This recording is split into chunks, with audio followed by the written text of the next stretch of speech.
जय श्री कृष्णा। आप सभी को कार्तिक पूर्णिमा की ढेरों शुभकामनाएं। प्रिय दर्शकों, आज 5 नवंबर को कार्तिक पूर्णिमा है। इस वीडियो में हम सुनेंगे कार्तिक पूर्णिमा पर सुनी जाने वाली सत्यनारायण व्रत कथा। यह कथा अत्यंत पुण्यदायिनी है। जो सत्यनारायण भगवान का व्रत कर रहे हैं उन्हें तो ये कथा सुननी ही चाहिए, क्योंकि उनका व्रत इसके बिना अधूरा है। और जो व्रत नहीं कर रहे हैं वो भी यदि इसका श्रवण करते हैं तो भगवान सत्यनारायण कहते हैं कि उनकी कृपा से उनके मनोरथ सिद्ध होते हैं। यह कथा और यह व्रत मनुष्य को कलयुग में सब कुछ देने वाले हैं। निर्धन को धन मिलता है, संतानहीन को संतान मिलती है और कलेश वाले का कलेश कट जाता है। इसीलिए आज आपको यह 5 अध्यायी संपूर्ण सत्यनारायण कथा अवश्य सुननी चाहिए। कथा को विस्तार से हमारे द्वारा समझाया जाएगा, सुनाया जाएगा और आपके इस कार्तिक पूर्णिमा के व्रत तथा पर्व को उत्तम बनाया जाएगा। आइए कथा आरंभ करते हैं। आपसे निवेदन है कि यह भगवान सत्यनारायण की पावन पुण्यदायी कथा का वीडियो है, तो कृपया वीडियो को एक बार लाइक अवश्य कर दीजिएगा। परमेश्वर वासुदेव की कृपा प्राप्त करने के लिए, भगवान सत्यनारायण की कृपा प्राप्त करने के लिए कमेंट बॉक्स में अवश्य लिखिएगा श्रीमन नारायण या ओम नमो भगवते वासुदेवाय। भगवान नारायण की कृपा से आपके जीवन के सभी संकट दूर होंगे और आपके मनोरथ सिद्ध होंगे, आपका व्रत सफल होगा। आप देख रहे हैं देवभूमि ज्योतिष संस्थान का प्रतिष्ठित यूट्यूब चैनल देवभूमि धार्मिक। हम यहाँ सभी व्रत और त्योहारों की सही शास्त्रीय जानकारी प्रदान करते हैं। ज्योतिष शास्त्र और पंचांग के आधार पर आपको बताते हैं कि कौन सी तिथि कब है, व्रत आदि कब करना है, क्या विधि है, क्या नियम है और क्या गलती नहीं करनी है। आपको पुराणों में वर्णित सही कथाएं और महात्म्य सुनाते हैं। यदि आप सभी सही जानकारियां पाते रहना चाहते हैं तो कृपया चैनल को अभी सब्सक्राइब कीजिए और बेल आइकन को प्रेस कीजिए। जब आप सब्सक्राइब का बटन दबाएंगे तो वहां एक घंटी का निशान बना हुआ आएगा, उसको अवश्य दबाइएगा, तभी आपको हमारे सारे वीडियो प्राप्त होंगे, अन्यथा आपसे जानकारी छूट जाएगी। आइए प्रिय दर्शकों, भगवान नारायण के चरणों में मन को लगाते हैं और भगवान सत्यनारायण की कथा प्रारंभ करते हैं। बोलिए सत्यनारायण भगवान की जय। अथ श्री सत्यनारायण व्रत कथा प्रथमो अध्यायः प्रारंभः। एकदा नैमिषारण्ये ऋषिये शौनकादये प्रपच्छुर्मुनयः सर्वे श्रुतं पौराणिकम्।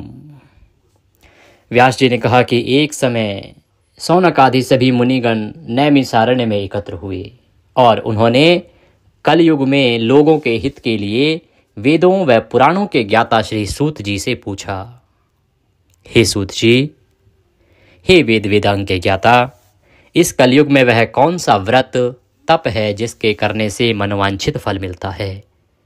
हे महामुने, कृपा करके हमें कलयुग में पापों से छुटकारा पाने और धन धान्य देने वाला कोई उपाय बताएं। हम सब ऋषि मुनि आपके श्रीमुख से वह उपाय सुनना चाहते हैं। तो श्री सूत जी महाराज जो हैं वो नैमिषारण्य में पहुंचे। वहां जो एकत्र ऋषि थे, ऋषियों का काम होता है सामान्य जन की पीड़ा को समझना और उसके लिए उत्तम उपाय खोजना। तो आज के समय में क्योंकि मनुष्य परेशान था इसी चीज से कि मुक्ति कैसे मिले, धन कैसे मिले और परेशानियों से छुटकारा कैसे मिले, तो जैसे ही सूत जी वहां आए तो ऋषियों ने पूछा, प्रभु ऐसा कोई उपाय है क्या, ऐसा कोई व्रत है क्या जिससे कि इस सामान्य मनुष्य के जीवन में जो पाप रूपी कर्म आते हैं उनसे छुटकारा मिल जाए और उसे धन धान्य की प्राप्ति भी हो जाए और ज्यादा अधिक मेहनत भी ना करनी पड़े, क्योंकि सामान्य मनुष्य अधिक मेहनत तो कर नहीं सकता। उन्होंने सूत जी से निवेदन किया तो सूत जी कहते हैं कि हे मुनि श्रेष्ठ, तुम धन्य हो जिसने प्राणियों के हित के लिए ऐसा उत्तम प्रश्न किया है। कि भाई आप सब सामान्य जन की इतना चिंता करते हैं, आप लोग धन्य लोग हैं।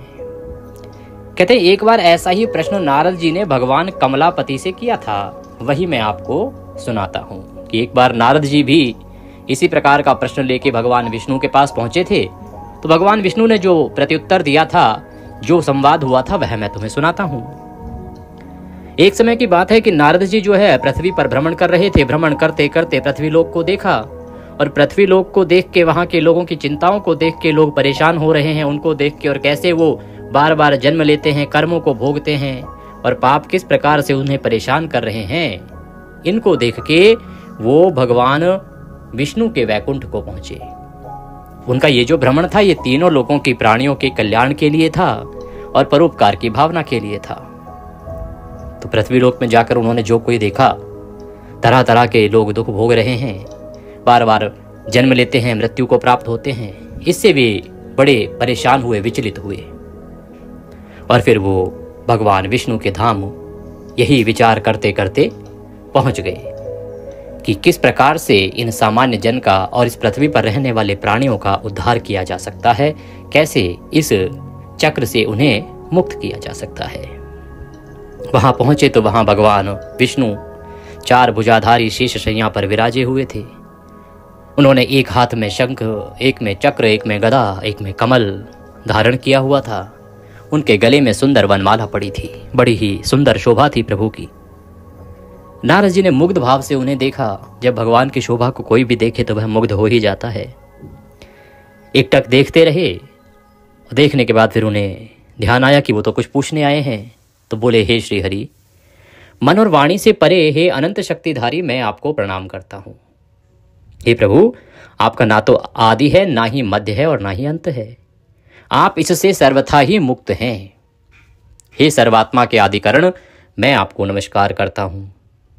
नारद जी की स्तुति सुनकर भगवान विष्णु मुस्कुराए और मुस्कुराकर पूछा, हे नारद, तुम्हारे मन में अवश्य ही कोई ऐसी बात है जिसके कारण तुम यहाँ आए हो। अब परमेश्वर तो अंतर्यामी है, सब जानते हैं, पर लीला तो करते हैं सबके साथ। तुम्हारे मन में क्या है, मुझे सब कुछ बताओ। भगवान नारायण ऐसा कहने लगे।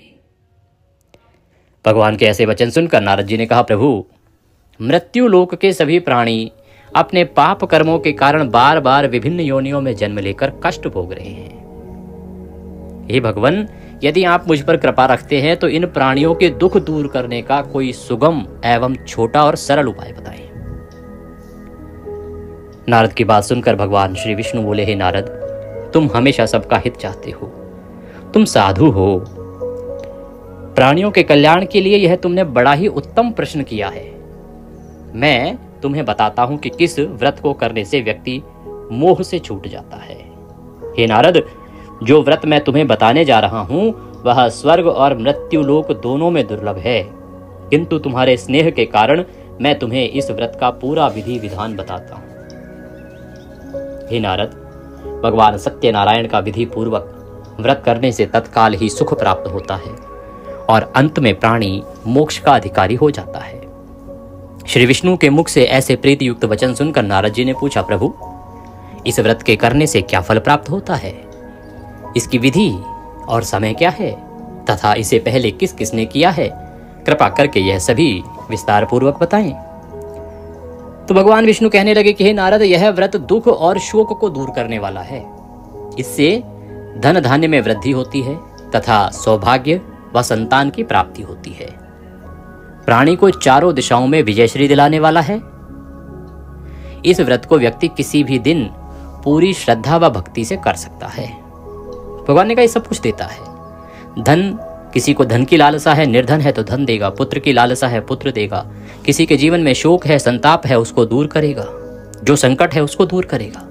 मनुष्य की सभी परेशानियों का हल है ये व्रत।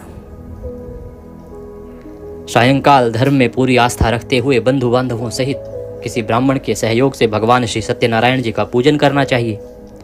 सवाया प्रसाद बनाना चाहिए। सवाया अर्थात 1.25 किलो 125 ग्राम। इस प्रकार से प्रसाद में केले का फल, घी, दूध आदि तथा गेहूं का आटा लेना चाहिए। अब यदि गेहूं का आटा उपलब्ध ना हो तो चावल का आटा ले सकते हैं। उसमें शक्कर के स्थान पर गुड़ मिलाना चाहिए। शक्कर अर्थात कुछ लोग जो चीनी का प्रयोग करते हैं, इसे चीनी बूरा कहते हैं ना, तो बूरे के स्थान पर गुड़ मिलाना चाहिए।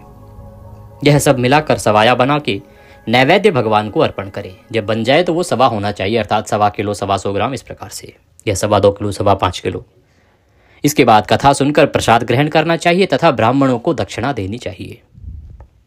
बंधु बांधवों सहित ब्राह्मणों को भोजन कराकर स्वयं भी भोजन करना चाहिए। प्रसाद आदि ग्रहण करने के बाद भजन कीर्तन आदि करना चाहिए। फिर भगवान सत्यनारायण का स्मरण करते हुए सभी बंधु बांधव अपने घरों को प्रस्थान करें। इस प्रकार जो भी भगवान श्री सत्यनारायण जी का व्रत पूजन करता है उसकी सभी मनोकामनाएं अवश्य ही पूर्ण होती हैं। इस कलयुग में दुख एवं दरिद्रता से छुटकारा पाने का इससे छोटा कोई उपाय नहीं है। श्री स्कंद पुराण के रेवाखंड की सत्यनारायण व्रत कथा का यह प्रथम अध्याय यहाँ पूर्ण हुआ। बोलो सत्यनारायण भगवान की जय। श्रीमन्नारायण नारायण नारायण लक्ष्मी नारायण नारायण नारायण भजमन नारायण नारायण नारायण श्रीमन्नारायण नारायण नारायण। द्वितीय अध्याय।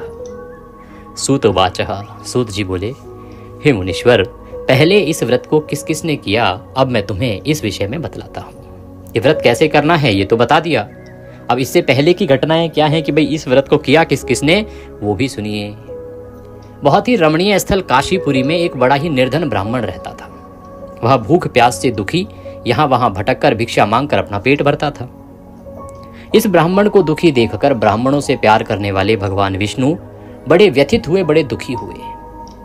फिर एक दिन वे बूढ़े ब्राह्मण का वेश धारण करके पृथ्वी पर आए और पृथ्वी पर आकर उस ब्राह्मण से बोले, हे विप्र, तुम इतने दुखी होकर इस पृथ्वी पर क्यों भटक रहे हो? कृपा करके मुझे अपनी विपदा बताओ। ब्राह्मणो वाचः, ब्राह्मणोति दरिद्रोहम भिक्षार्थम वै भ्रमे महिम उपायम यदि जानासि कृपया कथय प्रभु। तो ब्राह्मण बोला, हे बंधु, मैं अत्यंत ही निर्धन और दुखी हूं। क्या आप इस निर्धनता से मुक्त होने का कोई उपाय जानते हैं? यदि जानते हैं तो बताएं। मैं वह उपाय अवश्य ही करूंगा जिससे मुझे इस कष्टपूर्ण जीवन से मुक्ति मिल जाए। बूढ़े ब्राह्मण ने कहा, सत्यनारायण स्वरूप भगवान विष्णु सबको मनचाहा फल देने वाले हैं, अतः हे विप्र, तुम उन्हीं का उत्तम व्रत व पूजन करो। भगवान सत्यनारायण का व्रत व पूजन करने से मनुष्य के सब दुख दूर हो जाते हैं। हे भगवान, गरीब ब्राह्मण ने कहा, कृपया मुझे इस व्रत का विधि विधान बताएं। आपके अनुसार बताए हुए मैं इस उत्तम फल प्रदान करने वाले व्रत को अवश्य ही करूंगा। बूढ़े ब्राह्मण वेशधारी भगवान विष्णु ने उसे सत्यदेव भगवान के व्रत का पूजन बताया और पूजन बताकर वहां से अंतर ध्यान हो गए। निर्धन ब्राह्मण ने मन ही मन में संकल्प लिया कि वह बूढ़े ब्राह्मण द्वारा जो बताया गया ये व्रत है इसको अवश्य ही करेगा, और इन्हीं विचारों के कारण उसे रात भर नींद नहीं आई। दूसरे दिन वह इस संकल्प के साथ भिक्षाटन के लिए निकला, भिक्षा के लिए निकला कि आज जो कुछ भी भिक्षा में मिलेगा उससे मैं सत्यनारायण जी का व्रत और पूजन करूंगा। उस दिन उसे भिक्षा में काफी सारा द्रव्य प्राप्त हुआ, काफी सारी दक्षिणा प्राप्त हुई, धनराशि प्राप्त हुई। उसी से ब्राह्मण ने अपने बंधु बांधवों सहित सत्यनारायण भगवान का व्रत किया और व्रत के प्रभाव तथा भगवान सत्यदेव की कृपा से वह संपत्तिवान हो गया, उसको खूब संपत्ति हो गई। तब से उस ब्राह्मण ने प्रति माह व्रत रखना आरंभ कर दिया और अंत में सब पापों से मुक्त हो मोक्ष को प्राप्त हुआ। हे विप्रो, इस प्रकार पृथ्वी पर जो कोई श्रद्धा पूर्वक इस व्रत को करेगा उसके सभी दुख दूर होंगे। श्रीमन नारायण जी ने यही वचन नारद जी से कहे थे। अब आप लोग बताएं और क्या जानने की इच्छा है। इस प्रकार सूत जी ने नैमिषारण्य में एकत्र ऋषियों से पूछा। तो ऋषियों ने कहा कि हे सूत जी, अब यह बताएं कि आगे चलकर ब्राह्मण के बाद किस किसने इस व्रत को किया, ये जानने की हमारी प्रबल इच्छा है। सूत जी बोले, उस ब्राह्मण से सुनकर आगे यह व्रत किन किन लोगों ने किया यह भी ध्यान पूर्वक सुनो। वह ब्राह्मण धन धान्य से भरपूर होकर एक बार व्रत कर रहा था कि एक लकड़हारा वहां आया। लकड़ी का बोझ बाहर रखकर वह प्यास बुझाने के उद्देश्य से ब्राह्मण के घर में गया। वहां उसने ब्राह्मण को देखा जो अपने बंधु बांधवों सहित भगवान सत्यनारायण का व्रत और पूजन कर रहा था। वह सब देखकर लकड़हारे को बड़ी उत्सुकता हुई। उसने ब्राह्मण को प्रणाम करके पूछा, हे प्रभु, हे ब्राह्मण देव, आप यह किसका पूजन कर रहे हैं और इस पूजन का क्या फल मिलता है? कृपा करके विस्तार पूर्वक बताएं। तो ब्राह्मण बोला, हे भाई लकड़हारे, यह हम भगवान सत्यनारायण का व्रत और पूजन कर रहे हैं। सत्यदेव भगवान का यह व्रत सभी मनोरथों को सिद्ध करने वाला और शुभ फलदायी है। उन्हीं की कृपा से मेरे घर में यह सब धन धान्य और सुख वैभव आया है। यह जानकर लकड़हारा बहुत प्रसन्न हुआ। वह प्रसाद ग्रहण करके तथा जल पीकर बाहर आया और अपना गट्ठर उठाकर लकड़ी बेचने के लिए शहर को चल दिया। रास्ते में चलते चलते उसने सोचा कि आज ये लकड़ियां बेचकर जो भी धन मिलेगा उससे मैं भी भगवान सत्यनारायण का व्रत और पूजन करूंगा। यह संकल्प करके वह उस बस्ती की ओर चल दिया जहां नगर के अमीर लोग रहते थे। भगवान सत्यनारायण की ऐसी कृपा हुई कि उस दिन उसे उन लकड़ियों के दूने दाम प्राप्त हुए। जितने की लकड़ियां होती थी उससे दुगनी कीमत में वो लकड़ियां बिकी। लकड़हारा बड़ा प्रसन्न हुआ। तो लकड़हारे ने प्रसन्न होकर रास्ते से ही पके केले, शक्कर, घी, दूध और गेहूं का आटा सवाया बनवा लिया और अपने घर की ओर चल दिया। क्योंकि धन उसे प्राप्त हो गया था, उसने सवाया प्रसाद भगवान के लिए बनवाया और घर की ओर चल पड़ा। घर आकर लकड़हारे ने अपने भाई बंधु बांधवों सहित विधि पूर्वक भगवान का पूजन किया, व्रत किया और व्रत के प्रभाव से वह पुत्रवान हो गया, धनवान हो गया। उसे पुत्र की प्राप्ति हुई, धन लक्ष्मी की प्राप्ति हुई और फिर इस लोक में चिरकाल तक सुख भोग कर अंत में भगवान सत्यनारायण की कृपा से उनके लोक में चला गया। इति श्री स्कंद पुराणे रेवाखंडे सत्यनारायण व्रत कथायां द्वितीयो अध्यायः संपूर्णः। बोले विष्णु भगवान की जय, बोले सत्यनारायण भगवान की जय। श्रीमन्नारायण नारायण नारायण, लक्ष्मी नारायण नारायण नारायण, भजमन नारायण नारायण नारायण, श्रीमन्नारायण नारायण नारायण। तृतीयो अध्यायः, तीसरा अध्याय प्रारंभ करते हैं। सूत उवाचः पुनरग्रे प्रवक्ष्यामि शृणुध्वं मुनि सत्तमः। सूत जी बोले, हे मुनियों, अब मैं इसे आगे की कथा सुनाता हूँ, ध्यान पूर्वक सुनो। पूर्व काल में उल्कामुख नाम का एक बुद्धिमान राजा था। वह बड़ा ही जितेंद्रिय एवं सत्यवादी था। जितेंद्रिय से अभिप्राय होता है जिसने सभी इंद्रियों को जीत रखा है, अर्थात उस पर ना तो काम, मोह, मद किसी प्रकार का कोई प्रभाव नहीं होता। तो वह जितेंद्रिय था और सत्यवादी भी था, सदा सच बोलता था। वह नित्य प्रति मंदिरों आदि में जाता था और मंदिरों आदि में जाकर ब्राह्मणों को दान दक्षिणा देकर प्रसन्न रखता था, ब्राह्मणों की सेवा किया करता था। उसकी रानी बड़ी ही पतिव्रता और सुमुखी थी। एक बार वे राजा रानी भद्रशिला नदी के तट पर भगवान सत्यनारायण का व्रत कर रहे थे। उसी समय साधु नामक एक वैश्य धन धान्य से भरी अपनी नौका लेकर वहां पहुंचा। तो राजा रानी जब भद्रशिला नदी पर भगवान सत्यनारायण का व्रत पूजन कर रहे थे तो एक व्यापारी था। वैश्य का अभिप्राय होता है वैश्य अर्थात व्यापारी, साधु उसका नाम था।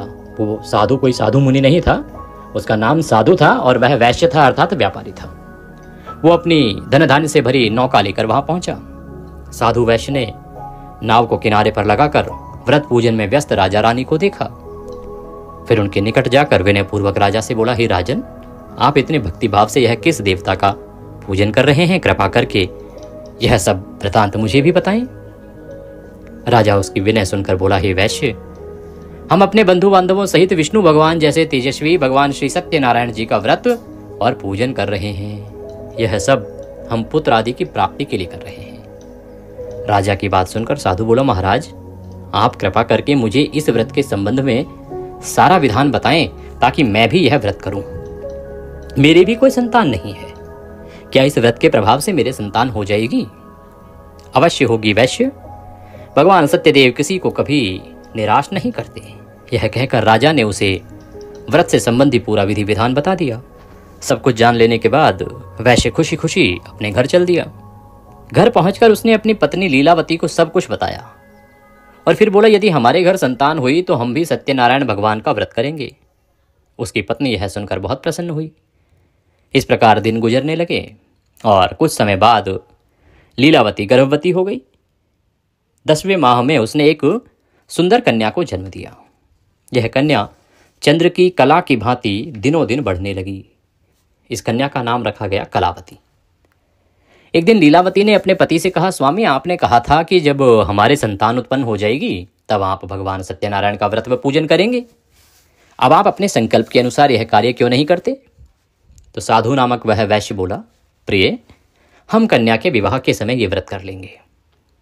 इसके बाद वह वैश्य पुनः अपने काम से दूसरे नगर को चला गया। इधर कन्या भगवान सत्यनारायण की कृपा से तेजी से बढ़ रही थी। एक दिन वैश्य ने पुत्री को सहेलियों के साथ विचरण करते देखा तो उसे सुधि आई कि कन्या काफी सायानी हो गई है, बड़ी हो गई है और अब इसका विवाह कर देना चाहिए। अतः पत्नी से विचार विमर्श करके उसने शीघ्र ही कन्या के योग्य वर तलाशने के लिए अपने दूतों को भेज दिया। वैश्य की आज्ञा पाकर दूत सर्वप्रथम सुसंपन्न कांचन नगर को चल दिए। एक बहुत ही समृद्ध नगर था कांचन नगर। वहां पर उसके दूत गए और कुछ दिनों के बाद वे वहां से एक बड़े ही गुणवान और सुंदर वैश्य पुत्र को अपने घर साथ ले आए। साधु वैश्य ने अपने बंधु बांधवों सहित उसे देखा और वार्तालाप करके संतुष्ट हो गया कि हाँ, ये मेरी कन्या के लिए उपयुक्त है। फिर कुछ दिन बाद उसने विधि पूर्वक अपनी कन्या का विवाह उसके साथ कर दिया। लेकिन दुर्भाग्यवश उस समय भी वह भगवान सत्यनारायण जी का व्रत और पूजन करना भूल गया। परिणाम स्वरूप भगवान सत्यनारायण रुष्ट हो गए। इस प्रकार कुछ समय बीत गया। अब वैश्य ने सोचा कि व्यापार के लिए चलना चाहिए। अपने कार्य के प्रति सदा ही वह सचेत रहता था। अतः अपने जमाता को साथ लेकर वह व्यापार के लिए चल दिया। इस बार वह समुद्र के समीप रत्नसार नामक सुंदर और संपन्न नगर को गया। वहां जाकर वह अपने जमाता के साथ व्यापार में व्यस्त हो गया। इस सुंदर और संपन्न नगर में राजा चंद्रकेतु का राज्य था। उस समय अपनी प्रतिज्ञा से भ्रष्ट हुए वैश्य को भगवान सत्यनारायण ने श्राप दिया कि हे वैश्य, तू घोर कष्ट को प्राप्त होगा। क्यों? क्योंकि बार बार वह व्रत को टालता जा रहा था। भगवान का व्रत करने को तैयार ही नहीं था, भूल जाता था। तो भगवान नाराज हो गए, क्रुद्ध हो गए। प्रभु की कृपा देखी कि एक दिन राजा की संपत्ति चुराकर चोर वहां गया जहां वैश्य साधु और उसका जमाता ठहरे हुए थे। एक चोर ने राजा की संपत्ति चुराई महल से और वहां पहुंच गया जहां वह साधु वैश्य और जमाता ठहरे हुए थे। अब उस चोर के पीछे राजा के सिपाही लगे हुए थे। अतः डर के मारे उसने सारा जो राजा का चुराया हुआ धन था वो वहीं छोड़ दिया और वहां से आलोप हो गया, अर्थात भाग गया। उसके पीछे पीछे सिपाही आए। सिपाहियों ने देखा कि राजा का धन यहाँ रखा हुआ है और देखा कि पास में ही वो दोनों वैश्य और उसका जमाता सोए हुए हैं। अतः चोरी के अपराध में उन दोनों को बंदी बना लिया कि यही दो चोर हैं। हर्षित होकर सिपाहियों ने जाकर राजा को बताया, महाराज, राजमहल में चोरी करने वाले दो चोरों को हम पकड़ लाए हैं, आप देखकर आज्ञा दें। भगवान सत्यनारायण की कृपा ऐसी हुई कि राजा ने बिना कुछ देखे वाले और विचार की आज्ञा दी कि उन दोनों को बंदी गृह में डाल दिया जाए। भगवान जो चाहते हैं वही होता है। भगवान श्री सत्यनारायण जी की माया से किसी ने भी उनकी बात नहीं सुनी। उन्होंने बहुत प्रयास किया कि भाई हमने नहीं चुराया, हम तो ऐसे ऐसे हैं, पर किसी ने उनको सुना ही नहीं। जब प्रभु क्रुद्ध होते हैं तो ऐसा ही होता है। राजा चंद्रकेतु की आज्ञा से उनका सारा धन भी छीन लिया गया। उधर भगवान के श्राप के कारण वैश्य की पत्नी भी बहुत दुखी हो गई। उसके घर की सारी संपत्ति चोर ले गए। वह शरीर से रुग्ण हो गई, अर्थात उसे रोग हो गया और चिंतित अवस्था में अन्न के लिए भी घर घर भटकने लगी। पहनने ओढ़ने की क्या कहें, घर में खाने को अन्न का दाना तक नहीं रहा। ऐसा ही हाल उसकी पुत्री कलावती का भी था। एक दिन भूखी प्यासी कलावती एक ब्राह्मण के यहाँ गई जहां उसने भगवान सत्यनारायण जी का व्रत व पूजन होते देखा। उसने वहां बैठकर बड़ी श्रद्धा से कथा सुनी और प्रसाद लेकर रात को अपने घर लौटी। घर आने पर उसकी माँ ने पूछा, बेटी इतनी रात तक तू कहाँ थी तथा तेरे मन में क्या है? भाई माँ को चिंता होती है कि बेटी कहाँ थी रात तक। तो कलावती ने माँ को बताया कि माँ, मैं एक ब्राह्मण के घर गई थी और वहां पर सभी मनोकामनाओं को पूर्ण करने वाले भगवान सत्यनारायण का व्रत होते हुए देखा। मैंने वहां कथा भी सुनी और श्रद्धा पूर्वक कथा श्रवण करके प्रसाद आदि लेके आई। कन्या की बात सुनकर वैश्य की पत्नी को तत्काल ही स्मरण हो आया।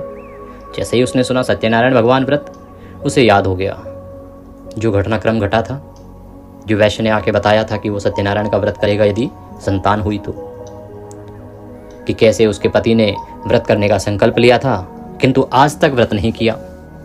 उसने सोचा कि संभव है इसीलिए हम पर यह संकट, ये कष्ट आ गए हैं। ये सोचकर उसने तत्काल निर्णय लिया कि अपनी पुत्री के साथ वह भी इस व्रत को करेगी। और दूसरे ही दिन लीलावती ने अपने बंधु बांधवों सहित व्रत किया और भगवान सत्यदेव से प्रार्थना की कि उसके पति व जमाता शीघ्र ही लौट आएं और प्रभु सत्यनारायण उनके अपराध को क्षमा करें। लीलावती द्वारा किए गए व्रत और उसकी प्रार्थना को सुनकर भगवान सत्यदेव प्रसन्न हो गए।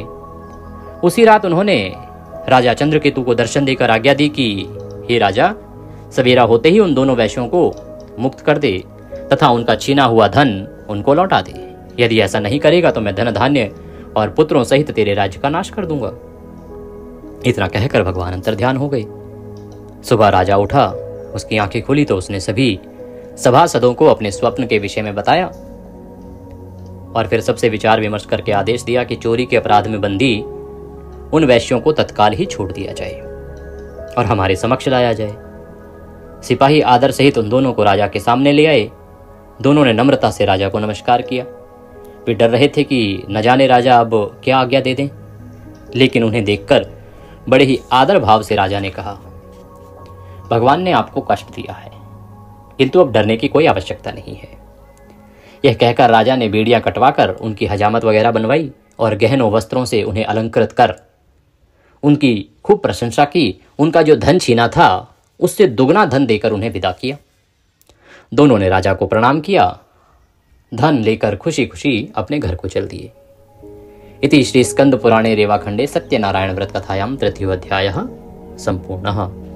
बोलिए सत्यनारायण भगवान की जय। श्रीमन्नारायण नारायण नारायण भजमन नारायण नारायण नारायण। श्रीमन्नारायण नारायण नारायण लक्ष्मी नारायण नारायण नारायण। चतुर्थो अध्याय, चौथा अध्याय आरंभ करते हैं। श्री सूत जी बोले, इस प्रकार साधु नामक वैश्य मंगल स्मरण करके और ब्राह्मणों को दक्षिणा आदि देकर अपने घर को चल दिया। अब जैसे ही राजमहल से वो रिहा हुआ, उसने ब्राह्मणों को दक्षिणा आदि दी और वो अपने घर की ओर चल दिया। अभी वह कुछ दूर ही चला था कि भगवान सत्यनारायण ने साधु वैश्य की मनोवृत्ति जानने के लिए कि उसका मन अभी शुद्ध हुआ है या नहीं हुआ है, ये जानने के लिए दंडी का वेश धारण किया और उसके पास आ गए और उससे पास आकर पूछा, हे वैश्य, तेरी नाव में क्या है? अब वह व्यापारी धन के मद में चूर था। अब तो धन उसे वैसे भी डबल मिल गया था राजा से। तो धन के मद में चूर वैश्य ने कहा, हे दंडी स्वामी, क्या तुम्हें मुद्रा चाहिए? अरे मेरी नाव में तो बेलपत्र भरे हैं। वैश्य के ऐसे निष्ठुर वचन सुनकर दंडी वेशधारी भगवान सत्यनारायण ने कहा, हे वैश्य, तुम्हारा कहना सत्य हो। इतना कहकर दंडी वैश्य के पास से हटकर कुछ दूर समुद्र के किनारे जाकर बैठ गए। दंडी के जाने के बाद साधु ने महसूस किया कि जो उसकी नाव है वो हल्की हो गई है और कुछ फूली हुई है। वह बहुत चकित हुआ और कपड़ा हटाकर देखा। धन के स्थान पर बेलपत्र देखकर उसे मूर्छा आ गई। उसके जमाता ने उसे संभाला और जलादि छिड़क कर होश में लाया। होश में आने पर वह अपने धन के लिए विलाप करने लगा। तब उसके दामाद ने कहा कि इस प्रकार शोक क्यों करते हैं? यह उस दंडी स्वामी का श्राप है। वह दंडी सर्वसमर्थ है, इसमें संशय नहीं है। उनकी शरण में चलिए, वहां जाने पर ही मनोवांछित फल मिलेगा। दामाद का कहना मानकर वैश्य दंडी स्वामी की शरण में गया और प्रणाम करके आदरपूर्वक बोला, हे प्रभु, मैंने जो कुछ भी आपसे कहा था उसके लिए मुझे क्षमा कर दें। ऐसा कहते समय वह महाशोक से व्याकुल हो उठा, जिसे कहते हैं ना, अंदर से पछतावा होने लगा। वैश्य को रोते देख दंडी स्वामी ने कहा, रो मत। सुनो साधु, तुम मेरी पूजा से विमुख हुए हो। हे कुबुद्धे, इसीलिए मेरी आज्ञा से ही तू बार बार दुख भोग रहा है। अब वैश्य को सारी बात समझ में आ गई।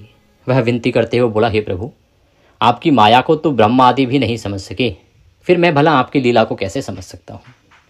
ब्रह्मादि भी आपके अद्भुत रूप व गुणों को नहीं जानते हैं। हे भगवान, मुझ पर प्रसन्न हो। मैं माया से भ्रमित मूढ़ बुद्धि आपको कैसे पहचान सकता हूँ? मैं अपनी सामर्थ्य अनुसार आपकी पूजा करूंगा, कृपया प्रसन्न हो। हे प्रभु, मेरा धन जैसा पहले था वैसा ही कर दें। मैं आपकी शरण में हूं, मेरी रक्षा करें। इस प्रकार कहने लगा। वैश्य के ऐसे भक्तियुक्त वचनों को सुनकर भगवान सत्यनारायण प्रसन्न हुए और वैश्य को मनचाहा वर देकर, वरदान देकर अंतर्ध्यान हो गए। तब वैश्य अपनी नाव पर आया तो उसने उसे धन से भरा पाया। वह बोला, भगवान सत्यदेव की कृपा से मेरी मनोकामना पूर्ण हुई है। फिर उसने अपने जमाता और साथियों के सहित भगवान सत्यनारायण की पूजा की। भगवान सत्यदेव की कृपा पाकर साधु बहुत प्रसन्न हुआ। फिर नाव द्वारा अपने देश को चल दिया। अपने नगर के तट पर पहुंचा। पहुंचकर उसने एक दूत को अपने घर भेजा। दूत ने साधु वैश्य के घर जाकर बताया कि आपके पति और जमाता सकुशल लौट आए हैं। ये जानकर वैश्य की पत्नी लीलावती अति प्रसन्न हुई। उस समय वह अपनी पुत्री के साथ भगवान सत्यनारायण की कथा व पूजन कर रही थी। किसी भी पत्नी को जब पता लगता है कि उसके पति जो दूर कहीं गए थे किसी दूसरे देश में या किसी दूसरे राज्य में कमाने के लिए, जिनका कुछ पता भी नहीं था, वो लौट आए हैं तो उसे बहुत प्रसन्नता होती है। उसी प्रकार लीलावती को भी बड़ी प्रसन्नता हुई। उसने कथा समाप्त की और कथा समाप्त करके प्रसाद ग्रहण किया और अपनी पुत्री से बोली, बेटी मैं जाकर तेरे पिता को देखती हूँ, तू प्रसाद आदि ग्रहण करके आ जाना। और ये कहकर वो चली गई। कन्या ने काम समाप्त किया और बिना प्रसाद व चरणामृत ग्रहण किए ही जल्दी जल्दी में वह भी अपनी पति से मिलने के लिए चल दी। प्रसाद ग्रहण न करके वह पति के पास पहुंची। इस प्रकार प्रसाद का अपमान करते देख भगवान सत्यदेव रुष्ट हो गए। उन्होंने उसके पति तथा धन से भरी नाव को जल में डुबो दिया। यह देखकर कन्या को बड़ा दुख हुआ और वह चक्कर खाकर भूमि पर गिर पड़ी। नाव को डूबते तथा कन्या को मूर्छित देखकर साधु को बड़ा आश्चर्य हुआ। मल्लाह भी अचरज करने लगे। लीलावती बेटी की ऐसी हालत देखकर बड़ी व्याकुल हुई और अपने पति से बोली, स्वामी नाव सहित जमाता कहाँ और कैसे गायब हो गए? मुझे तो लगता है यह अवश्य ही किसी देवता का कोप है। आखिर भगवान सत्यनारायण की लीला को कौन समझ सका है? यह कहकर वह पुत्री के साथ विलाप करने लगी। उसकी पुत्री ने कहा कि वह भी अपने पति के वियोग में यहीं जल समाधि ले लेगी। यह देखकर वैश्य बड़ा दुखी हुआ। उसे समझते देर नहीं लगी कि यह भगवान सत्यदेव के कुपित हो जाने के कारण ही हुआ है। पुत्री या पत्नी से अवश्य ही कोई भूल हुई है। आखिर उनकी माया को कौन समझ सकता है? मैं स्वयं भी उनकी माया से मोहित हूं। उसने उन्हें अपने पास बुलाकर अपनी शंका व्यक्त की, अर्थात अपनी पुत्री को और पत्नी को बुलाया और उन्हें बताया कि मुझे शंका है कहीं ऐसा तो नहीं कि भगवान सत्यनारायण की पूजा में कोई अपराध हुआ हो। और बोला, मैं विधि विधान से भगवान सत्यनारायण का पूजन करूंगा, वे मेरी पुत्री को क्षमा करें। वह बार बार भगवान से क्षमा याचना करने लगा तो भगवान सत्यदेव उस पर प्रसन्न हो गए। तभी आकाशवाणी हुई, हे साधु, तेरी पुत्री मेरा प्रसाद छोड़कर अपने पति को देखने आई थी, इसी कारण इसका पति नौका सहित अदृश्य हो गया है। यदि यह घर जाकर प्रसाद ग्रहण करके आए तो इसका पति इसे अवश्य ही मिल जाएगा, इसमें कोई संशय नहीं है। वैश्य की पुत्री ने भी वो आकाशवाणी सुनी। वह तत्काल ही घर गई, प्रसाद ग्रहण किया और जब कन्या लौट कर आई तो उसका पति सही सलामत वहां उपस्थित था। यह देखकर वह बहुत प्रसन्न हुई और पिता से बोली, हे पिताजी अब घर को चलिए, अब क्या देर है? पिता बोला, हे बेटी हमें भगवान सत्यदेव का पूजन करना है। यह कहकर साधु ने सबके साथ मिलकर भगवान सत्यनारायण की कथा व पूजन किया। फिर अपने बंधु बांधवों व जामाता सहित घर आ गए। उस दिन के बाद से वह प्रत्येक पूर्णिमा व संक्रांति को भगवान सत्यनारायण का पूजन करते हुए अनेक सुख भोगता हुआ अंत में भगवान सत्यनारायण के वैकुंठ लोक को चला गया, जो देवताओं के लिए भी दुर्लभ है तथा जहां सत रज तम तीनों गुण अप्रभावी रहते हैं। इति श्री स्कंद पुराणे रेवाखंडे सत्यनारायण व्रत कथायां चतुर्थो अध्याय संपूर्णः। बोले सत्यनारायण भगवान की जय। श्रीमन्नारायण नारायण नारायण, भजमन नारायण नारायण नारायण, लक्ष्मी नारायण नारायण नारायण, श्रीमन्नारायण नारायण नारायण। पंचमो अध्याय, पांचवा अध्याय आरंभ करते हैं। सूत जी ने कहा, हे मुनिगणों सुनो, अब मैं तुम्हें इससे आगे की कथा सुनाता हूं। तुंगध्वज नामक एक राजा था जो अपनी प्रजा का संतान की भांति पालन करता था, किंतु भगवान सत्यनारायण का प्रसाद ना लेने से उसे बहुत दुख उठाने पड़े थे। एक दिन राजा शिकार खेलने वन में गया था। वहां उसने बहुत से जीवों का शिकार किया।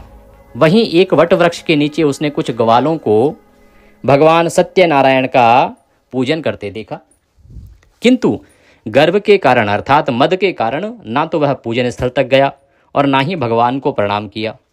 फिर भी गोप ग्वाले प्रसाद लेकर राजा के पास आ गए।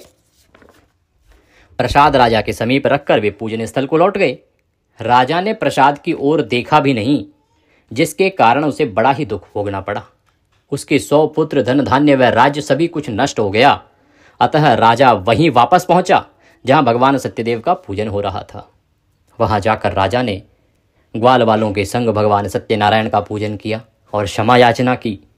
इससे भगवान सत्यनारायण प्रसन्न हो गए। उनकी कृपा से उसे पुत्र आदि सब कुछ पुनः प्राप्त हो गया। फिर इस जीवन में सुख भोग कर अंत में वह सत्यनारायण भगवान के लोक को चला गया। इस परम दुर्लभ सत्यनारायण व्रत को जो भी धारण करता है और इसकी फलदायी कथा को भक्ति पूर्वक सुनता है, उसे श्री सत्यनारायण की कृपा से भरपूर धन धान्य आदि प्राप्त होते हैं, दरिद्री धन पाते हैं, बंदी बंधनों से मुक्त हो जाते हैं, भयग्रस्त का भय मिट जाता है।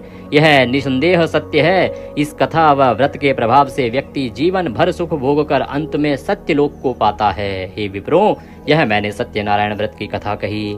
इसके प्रभाव से व्यक्ति सब बंधनों से मुक्त हो जाता है। यह व्रत पूजन कलयुग में विशेष फलदायी है। भगवान सत्यनारायण अलग अलग समय में अलग अलग रूप धरकर अपने भक्तों को सुख पहुंचाते हैं। कोई उन्हें काल कहता है, कोई ईश्वर कहता है सत्य, कोई सत्यदेव तो कोई सत्यनारायण कहता है। अनेक रूप धरकर भी वे मनचाहा फल देने वाले हैं। कलयुग में सत्य व्रत रूपी भगवान सत्यनारायण ही होंगे। सभी को मनचाहा फल देने के लिए भगवान विष्णु ने सत्यनारायण का रूप धर लिया है। हे मुनिगणों, जो इस कथा का नित्य पाठ करेंगे अथवा सुनेंगे, श्री सत्यनारायण की कृपा से उनके समस्त पाप नष्ट हो जाएंगे। सूत जी बोले, हे मुनीश्वरों, जिन्होंने सत्यनारायण का जो व्रत है पहले किया था, उनके अगले जन्म की कथा सुनाता हूँ कि अगले जन्म में उनका क्या हाल हुआ, वह सुनो। महान बुद्धिमान शतानंद ब्राह्मण सुदामा हुआ और श्री कृष्ण की आराधना करके मोक्ष को प्राप्त हुआ। जो लकड़ी बेचने वाला लकड़हारा था वो भील गोहराज बना और श्री राम जी की सेवा करके मोक्ष का अधिकारी हुआ। राजा उल्का मुख जो थे वो महाराज दशरथ हुए और श्री रंगनाथ की पूजा करके वैकुंठवासी हुए। साधु नामक जो वैश्य था वह सत्यव्रतधारी मोरध्वज राजा बना। वह आरे से आधा शरीर चीर कर दान देने के कारण मोक्ष को प्राप्त हुआ। राजा तुंगध्वज स्वयंभू मनु हुए। वे सभी को वैष्णव पथ पर लगाकर भागवत बना वैकुंठ को गए। इति श्री स्कंद पुराणे रेवाखंडे सत्यनारायण व्रत कथायाम पंचमो अध्याय संपूर्णः। स्कंद पुराण के रेवाखंड में वर्णित सत्यनारायण व्रत कथा का ये 5वां अध्याय यहाँ पूर्ण होता है। बोलिए सत्यनारायण भगवान की जय। श्रीमन नारायण नारायण नारायण, भजमन नारायण नारायण नारायण, लक्ष्मी नारायण नारायण नारायण, श्रीमन नारायण नारायण नारायण। इसी के साथ सत्यनारायण व्रत कथा यहाँ पूर्ण होती है। आइए अब आरती करते हैं। खड़े हो जाइए और आरती करना आरंभ कीजिए। जय लक्ष्मी रमणा स्वामी, जय लक्ष्मी रमणा, सत्यनारायण स्वामी जनपातक हरणा। ओम जय लक्ष्मी रमणा, रत्न जड़ित सिंहासन, अद्भुत छवि राजे, नारद करत निरांजन, घंटा ध्वनि बाजे। ओम जय लक्ष्मी रमणा, प्रकट भये कलि कारण, ध्वज को दरस दियो, बूढ़ो ब्राह्मण बन कर कंचन महल कियो। ओम जय लक्ष्मी रमणा, दुर्बल मील कठारो, जिन पर कृपा करी प्रभु, जिन पर कृपा करी। चंद्रचूड़ एक राजा, चंद्रचूड़ एक राजा, तिनकी विपत्ति हरि। ओम जय लक्ष्मी रमणा, वैश्य मनोरथ पायो, श्रद्धा तज दीनी, सो फल भोग्यो प्रभु जी, फिर स्तुति कीन्ही। ओम जय लक्ष्मी रमणा, भाव भक्ति के कारण, छिन छिन रूप धर्यो, श्रद्धा धारण कीन्ही, तिनको काज सरु। ओम जय लक्ष्मी रमणा, बाल बाल संग राजा, वन में भक्ति करी, मन वांछित फल दीन्हो, दीन दयालु हरि। ओम जय लक्ष्मी रमणा, चढ़त प्रसाद सवायो, कदली फल मेवा, धूप दीप तुलसी से राजी सत्य देवा। ओम जय लक्ष्मी रमणा, सत्यनारायण जी की आरती जो कोई जन गावे, प्रभु प्रेम सहित गावे, रिद्धि सिद्धि सुख संपत्ति सहज रूप पावे। ओम जय लक्ष्मी रमणा। ओम त्वमेव माता च पिता त्वमेव, त्वमेव बन्धुश्च सखा त्वमेव, त्वमेव विद्या द्रविणं त्वमेव, त्वमेव सर्वं मम देव देवः। मन्त्रहीनं क्रियाहीनं भक्तिहीनं सुरेश्वर यत् पूजितं मया देवो परिपूर्णं तदस्तु मे। यदक्षरपदभ्रष्टं मात्राहीनं च यद्भवेत् तत्सर्वक्षम्यतां देवो प्रसीदाय परमेश्वरिः। बड़े विष्णु भगवान की जय, बड़े सत्यनारायण भगवान की जय। इसी के साथ यह कथा वृतांत यहाँ पूर्ण होता है। दक्षिणा स्वरूप यदि आप कुछ भी भेजना चाहते हैं तो आपकी स्क्रीन पर नंबर आ रहा होगा 900 से, उस पर भेज सकते हैं, या जो स्क्रीन पर आपका बार कोड QR कोड आ रहा है उसको स्कैन करके भी सीधे हमारे बैंक खाते में भेज सकते हैं। कुछ और पूछना चाहें, कहना चाहें, कमेंट बॉक्स में लिख के पूछ सकते हैं, या व्हाट्सएप के माध्यम से भी जुड़ सकते हैं। भगवान सब पर कृपा करें। हरे कृष्ण।